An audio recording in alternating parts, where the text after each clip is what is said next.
we're here with Obayda Ghadban, who's coming to us from Damascus, where he's just finished celebrating, if I'm not mistaken, your first or your second Eid in Syria. Is that right? The third, actually, yeah, it's the third. I spent the last one, yeah.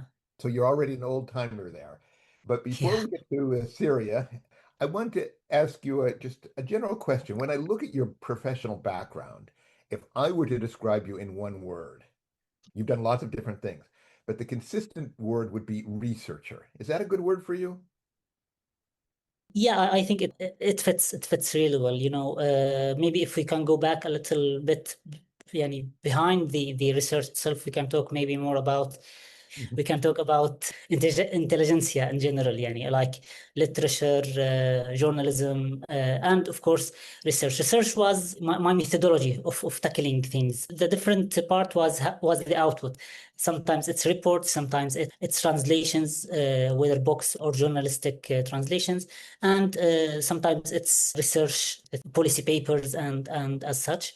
And I was fortunate to go through the right career in this unit. I didn't start as such. My background is more from applied sciences. I studied mechatronics, but it took me a little while to have this career shift and get things just right in this part. And this was also supported by the academic aspect, whether in the master in Istanbul, or now my work in King's in war studies in my PhD. Yeah.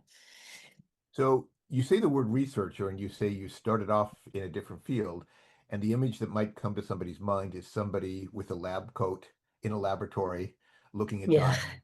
And but you're researching things that are difficult, that are emotional, that you're connected with. Talk to us, how did you get into that rather than doing just pure science research, applied science research, or that sort of thing? Why social sciences? Why war studies? Yani, I was born to politics. I was politicized since since my birth. I was born in exile. My family has been exiled from Syria 12, 15 years before I was born. So they were already involved. And, this shaped my whole, worldview. We were in other countries, and the family was still struggling regarding the papers, the works, the everyday life, and so on. So it was always not only social sciences, but also about politics. The other part, yeah, which links more to social sciences, maybe, is the conservative background of the family itself. The religious, the Sharia part of it. So it was always about these aspects. So when I got engaged more, maybe in my teenage years, I wasn't. I was I took my Shari education to some point, and this field, but also I went into like more secular, worldly, cultural literature, or research, and so on.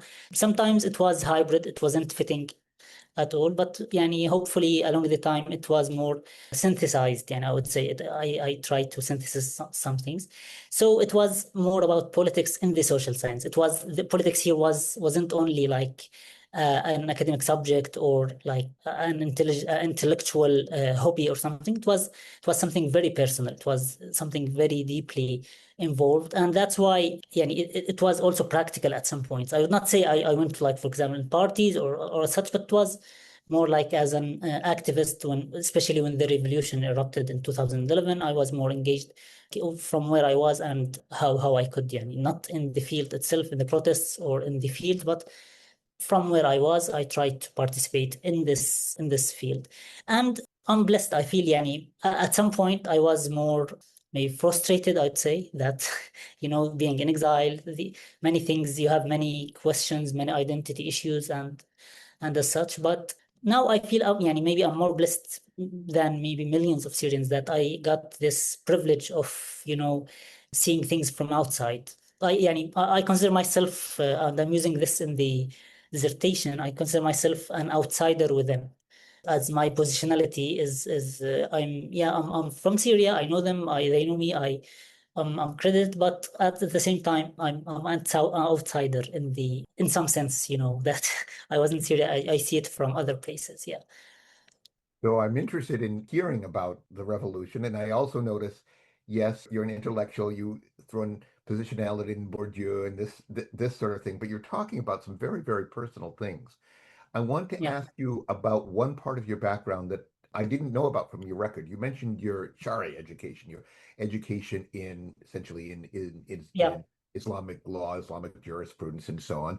So tell me about that, and does that still inform your work or not? يعني it wasn't that special. It was more a socialization mechanism to say so. When the especially when the Muslim Brotherhood went into exile in after the 80s in Syria, they went يعني more closely to each other. They created these very well knitted networks that along the time, especially with the lack of any other support networks or community networks, the social the political changed at some point to a communal or maybe social, and at some point, so you can find that they have their differences when they back in Syria, very very deep differences, but when they went into the exile they didn't have this privilege, so they created these support networks and community networks. In these networks, it was this, let's say, pedagogy at some point. It's something, it's educational in some aspects. It's, I would say, historical more than political, but it's at the core of it, it's political, of course. So it went there. And actually, I was maybe like many, if not all of the of my generation, the maybe we're the third Muslim Brotherhood generation, if we're talking about the elderly and the middle and the third. Maybe all of us were like, engaged in these networks, whether we liked or not. We are, these are our families, these are our backgrounds, and so on. And I would say that we had the freedom to maneuver after that. We had the choice. It wasn't like this is your only way. And I took a different pathway after that. Speaking of the education itself, it wasn't much like let's say the religious specialized institutions as you know them here in Syria, like Ma'had al-Fatah or the ulama, the clerics, the works of our friend Toma. Not me. Actually, this is my wife, Layla. Layla went went all, yeah, through all of these, so we have these different backgrounds. But it was more about the Islamist religious part, which is more about it's more about, not about the creed or about the jurisprudence or fiqh or sharia. It's more about the seerah, the life of the prophet, and of course after some basics. So maybe sharia is not the accurate word to describe here. I would say religious maybe, or Islamic part. But yeah, in the family we have a very, my father is involved in hadith. He worked with Sheikh Shuaib. I don't know if you've heard of Sheikh Shuaib or not. He was working with him on some manuscripts, and he's very involved. Some close relatives are in there. We have a very big library. This is all of our heritage. My also grandfather, both my grandfathers were involved. So it's a mixture, but it's not I don't consider myself like a shari or knowing much. Maybe. And after I took the other path, it went differently. But I'm engaged. I'm familiar with it. I can engage. When I was young, for example, regarding the Quran, all of us we were to memorize. So we became hafiz. I memorized it well. So it's kind of the conventional Islamist circles. Maybe they're similar in Syria, in Jordan, in Egypt. But the difference here is it's Syrian in other place. It's not in Syria itself. It was different. So this gives it some, let's say, special condition or status. Yeah. Okay. So I want to ask you about 2011. But first, I'm hearing somebody who is Syrian but who's never been to Syria. When Yeah. you're religious and have a religious background, but you're doing secular studies Yeah. at political science and international relations and studying war and so on. So you're living among these worlds, and then suddenly in 2011, these aren't just abstract questions of how you balance this against that. There is the eruption of revolution and civil war in Syria that completely dislocates the society. So tell us what that meant for you. How did you react seeing this, your homeland that you've never been to, Yeah. Actually, yeah, we were raised for this moment to some point. We were waiting this. We were waiting that this should have taken place, and so we can, engage. We can come back. We can, have this put the puzzle pieces all together. That your identity fits where it belongs. Yeah, at least this is how I was thinking. I was in my early 20s, so I was still young, and maybe it was my first or second year in the university. The main thing that overwhelmed me back then was how I got much involved, at least emotionally and mentally. I now, when I look back retrospectively, I used to have exams, that final exams with exams for my subjects and so on. And I was actually totally out of that path. I was totally, immersed in the events, in the, especially in the first years, there was a lot of massacres, a lot of, it was bloody, it was harsh, and it was, of course, shocking. And there's this shock that how things are evolving, how things are changing, especially from 2011 to 2015, almost. So I struggled actually to finish my undergraduate. Yeah. For me, actually, all my networks have changed. I would say drastically, and maybe all of them. Yeah, all of my friends, or my youth friends have changed because of the change of that. I met new people. I became more involved with them. I became closer to people I didn't meet, but because they are much involved in that. And I would not say that I was like, I'm not saying here that I was active, or like I was active, but it's not, I was impactful. I would not say that. It's that I tried to, but I'm speaking personally, this is how I was. I was totally back in. Along the time, maybe it took me 2 or 3 years, I tried to make it more systematic to some point, to do it like in a methodological way. How can I contribute for real things? So I went into the translation aspect, especially I started with translating human rights reports back then. This is of the things I told you before. Maybe we start that I was blessed because, for example, the English aspect was, because we were abroad, it was much better, so we can help with this part. Of course, so I started there. Then I started getting more into journalism, with, let's say, basic journalism. I would not say that journalist or so, but it was basic journalism, like desk editors. You get news, you just edit them specifically. Yeah. But I learned and started writing reports myself, having interviews and so on, and then went more into feature interviews. And these two careers, these, let's say, two tasks became more like careers. I followed in the journalism and followed in the translation in a more also sophisticated way. One of the things that I wanted to maybe highlight here, I just missed it for now, but maybe it could come back. That After that, when I graduated, my graduation was a little bit delayed for a year because of these things. I got more into journalism, as I told you, and translation, and continued with this, and took the decision to focus on this and have it as a career shift. So I also had some difficulty to have the MA, to make it more official, to have the career shift more official, along my work, along my other things. So it was my my expertise in this supported this shift. And got into that. One of the things, I remember, of the things that 2011 has really changed me, that while I was starting in the very early phase of the revolution, I was working on the activism, the digital activism, the digital activists, to get the videos and publish them and republish them and try to get them, and as such. I worked with the one of the biggest pages back then, that was working with that. Along the time, I have figured out that I'm knowing my own country from this.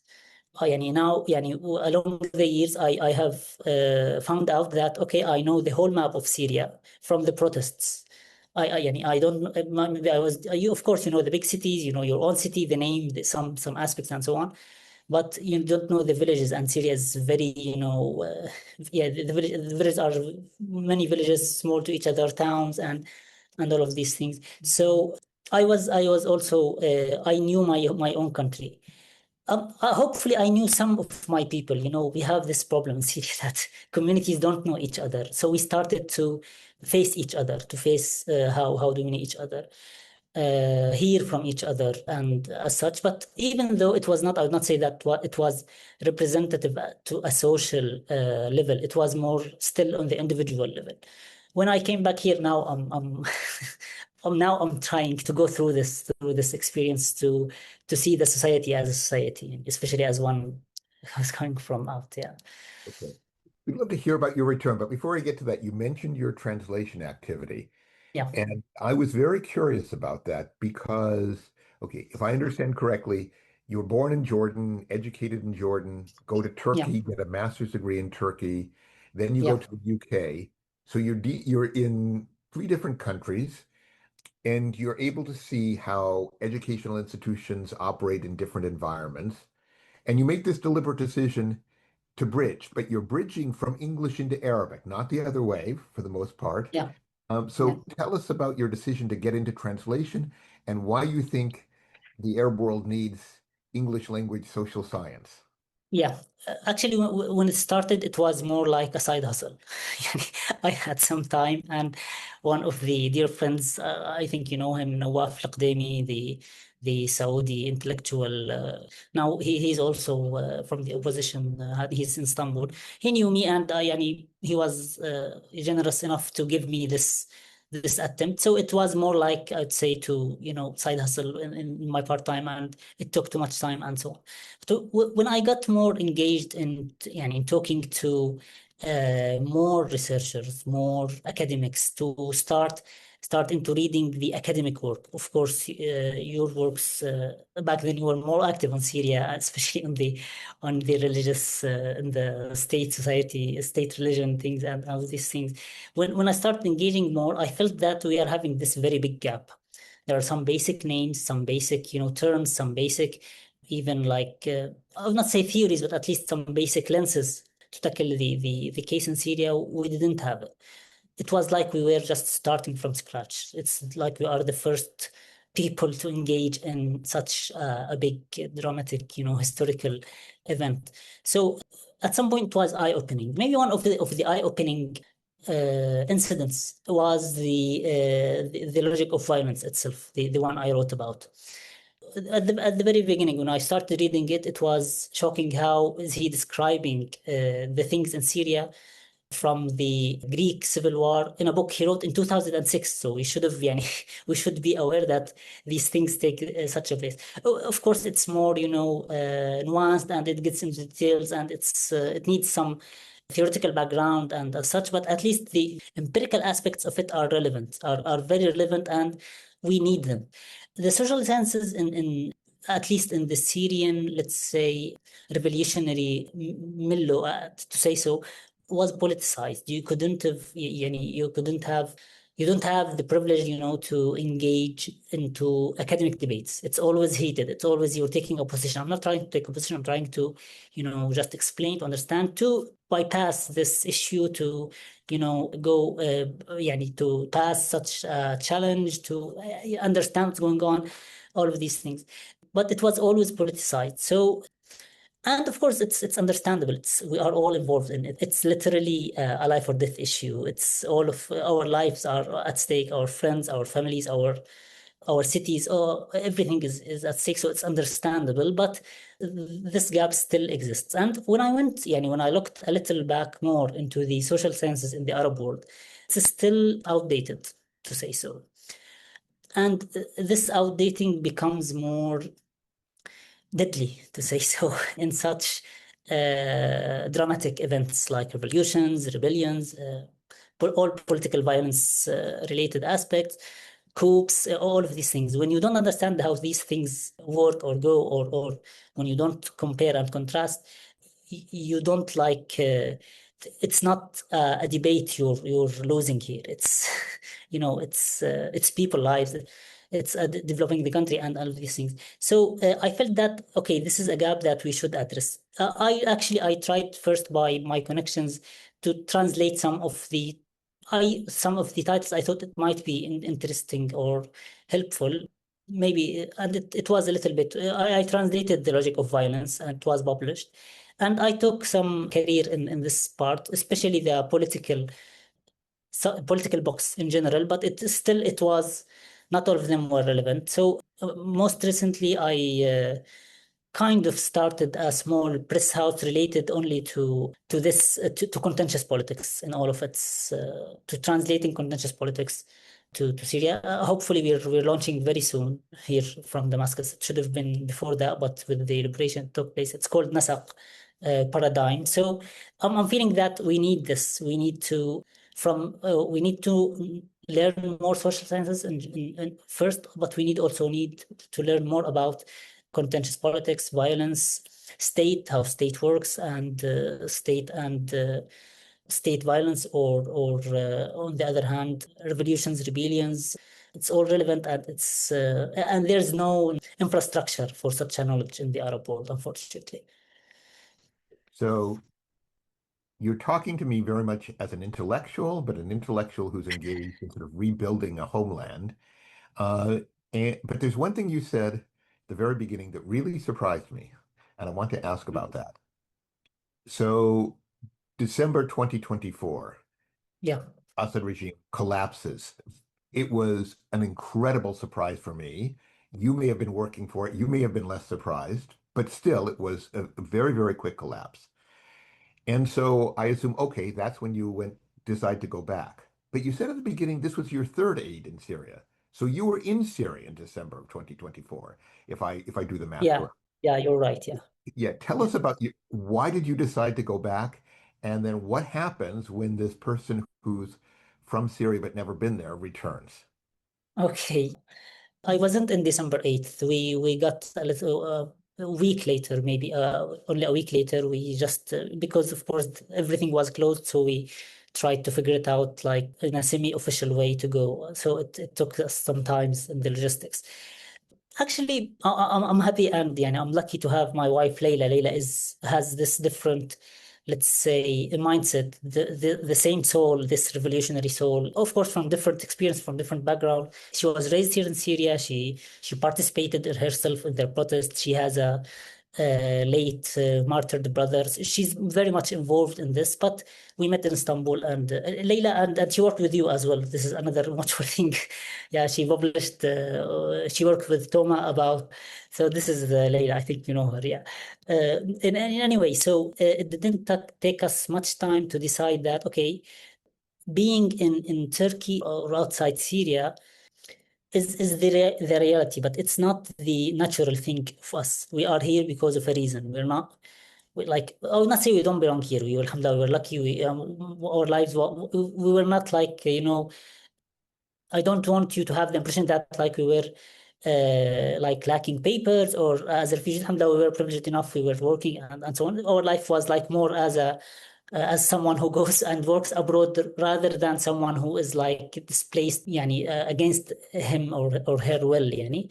But at the same time, of course, we can't go back. This has all of its challenges. But anyway, we felt that, okay, we don't belong here. In the last year, like 2024, we're starting to reassess where are we going, the meaning of our lives in general. Are we, because at that year, Syria was more or less, this is Syria. This is how Syria will be. It will be this, prolonged conflict. We will not be back. Maybe we need to even, adapt with the naturalization of the regime and so on, which will reflect on us. So how are we going to work how can we go can we stay in Turkey, or shall we see other options? And actually, we started seeing other options. We started, for example, seeing Qatar. I applied as I told you, to Kings, even if abroad, but at least we were considering that at some point maybe we can go. And other thing was our son, Abdurrahman. He was 5 years old. He was still in the kindergarten, he didn't go to school. And we started to have this, big questions big questions for us and for him. What language will he learn? Where would he belong? It's not about we want to choose for him, but at least we want to give him these options. How can we give him the environment that gives him these options? And we were seeing other friends with much older children and as such, and how they were having all of these issues and questions. So when the liberation took place, we just reached out and tried that. Okay, we're coming, we're going home to some point. Layla was much more having this homesick. This was her first time in 10 years. She left like in 2025. So she misses many of her family were here, many of her sisters were here. Her father passed away while she couldn't see him in 2020 by COVID. So yeah, it was more very, very much emotional for her. And of course, for me to finally be able to see your own country. So we decided that we're going back. I would not say that we decided we're staying back then, but this is what took place. That since then we just came back to package and fill things. But since now we're still here. To see the Syria the first time, it was, I would say, seeing Syria in general, it was more as a, it's shocking in different ways. It's shocking in different ways. I couldn't even like absorb the feelings and understand it very well. It was a historical moment. Everybody was happy. Of course, here maybe the history comes more. The historical moment itself was much bigger than your own feelings or your experience. The liberation itself was the main event. So it's not about that your own experience and so on. Yeah, it was shocking in an aspect that I maybe to an extent I was expecting that I will be much more emotional, maybe, or that I'll be much more happier, much more, engaged and having this feeling that I've been living for like more than 30 years and so on.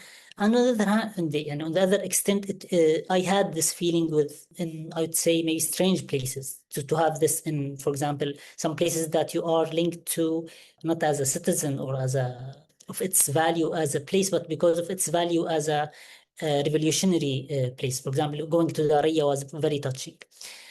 Going to my hometown was really, يعني, it's mixed.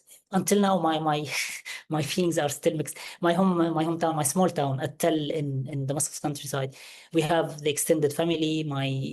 My parents' childhood house still there, and actually they came back. They also moved back after they 40 years. They took them 40 years, and this is a different thing that now I started to see the country through the lenses of those who are much more engaged and linked to it. My parents, for example, are they have their childhood, they have their all of their memories. They were just uprooted and now they're back. So they see it in different way, having memories and stopping to memorize, sometimes laughing, sometimes crying and so on. Layla has the same thing. Of course, she used to go to where she was studying, where she used to participate in the protest and so I started to see it through their eyes. By my own eyes, I'm still actually, and this might be, not right to say, but I'm still, I'm a bit uncomfortable. I'm trying to fit, trying to, yeah. Now it's like year and a half, about year and a half. I'm still trying to fit in, find my, find personally speaking, yeah, alhamdulillah, life is going on and it's going well, but it's I don't know, I don't feel that like I'm really fitting in. I don't know how to engage with people, still having this still get surprised by them, still gets and it's to be fair, it's not an ordinary situation. Such a society that went through like 15 years of war, of going through hardships. Before that, it has been going through decades of authoritarian, strategies of manipulation, of repression. It changed the people. So they still, it's not always that you're trying to work with them in how you were used to do, for example, in my own experience. So I'm still trying to fit in. The other part is how I'm trying to fit in with the government itself, or with the state in general, with these different, at some point background, some point even worldviews or opinions, or it's not always that we're on the same page, and it's controversial, still controversial, and it's not always acceptable that you're working with such a government as people might comment or see, understandably at some points, and yani, at others it's different. So sometimes this takes me much more than going through my personal trip to see the place, to see the people. And I got into the government also very early, and maybe since January 2025, I was in. I had connections with, they knew me, and they kind of needed someone they are much familiar to him to work on this research aspect, as you were saying. So I was in since then, and it took much of the time back then. And it's a different story, and I think we can talk about a little bit of this Well, experience. It's an experience itself. yeah, I want to hear about that, but that'll be my last question. But first, I'm still confused. When did you first set foot in Syria? It was after December 2024 or No, it before? was the regime fell in December 8th. We were here in December 14. December Oh, I see. 14th, So 25. you were not there before December 8th No, then. no, no, I Okay. haven't. Okay. Then that's what I thought at the beginning. So I was confused. Okay. So let me the last question I have is going back to the beginning. You as a researcher. So we've talked about your feelings, but what are you doing? You're back in Syria and you're working as a researcher again at the foreign ministry. Tell us just what you're doing. What I'm doing now is working more on the policy briefings, policy reports, sometimes related to the diplomatic engagements to the foreign minister himself. Sometimes it's more general, like especially when the ongoing war. So it's like you're kind of providing smaller, not too much, not that deep, recommendations as such. It's more practical. And you're just, feeding into that. It's not like I'm contributing to the decision or as such. It's different. It's different story, But it's just I'm trying to, organize the knowledge, shed some light on some unseen aspects, help the preparations and these things. I started in a strategic studies center, they called it, but actually, I didn't go well into managing the team itself. They were very friendly and that, but it's not my best skill, given my background. And so I would do much more better in, writing myself or researching myself. So the point is, it changed from being, as I've told you, it didn't change it's always, my research or my knowledge was always practical. It was always praxis. It always goes from reality, from the actual life, from real life, and trying to understand it in an order to change it. It's Marxian at some point, the praxis thing that, to understand it, how to change it. So it's I was there, but now it's more official to say so that you're doing this, and this might do something. This is the research. Has, of course, its challenges for me because besides, I'm not only a researcher as a think tank researcher. I'm trying to be an academic. I'm trying to engage in the theory itself, in the knowledge itself, how things are changing, and this challenging because you become more. You are being stretched between two extremes, something that needs to, like, the deadline of this project is 2 hours, and the scope is like maybe 2 days, and while you're working something that the scope is 10 years, and so on. So it goes back and forth, but at the same time, at the same time, the thing you're studying is the same. Your study subject is still the same. So this helps a lot. This helps a lot. My PhD got a little bit also delayed. I got with the moving and with these things, it's a little bit delayed. But I'm working on it, hopefully, and to work on. And it's about the revolution itself. So this is helpful. All right. Thank you very much. So I hope I the next time appreciate it. we talk, then I'll be talking to Dr. Obayda. And I'm really grateful and thankful for your generous platform for this, for keeping me in mind. I appreciate it. And thank you, Aviva, for helping to make this happen. I appreciate it. Also. Yeah, Okay. it's a Thank you. pleasure.